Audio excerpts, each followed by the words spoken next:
அனைவரையும் புரிதல் நிறைந்தது. பாலி கஞ்சி ரத்த அழுத்தத்தை கட்டுப்படுத்தும். களி இரும்பு சத்து களி சர்க்கரை நோயை கட்டுப்படுத்தும். வறுத்த கோதுமை உடல் எடையை குறைக்க உதவும். பாசிப்பயிறு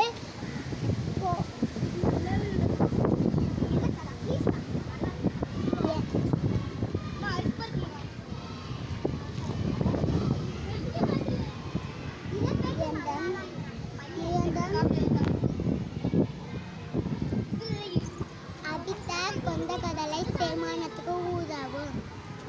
பேரீச்சை மாதுளை இரும்பு சத்துக்கு மிகுந்தது.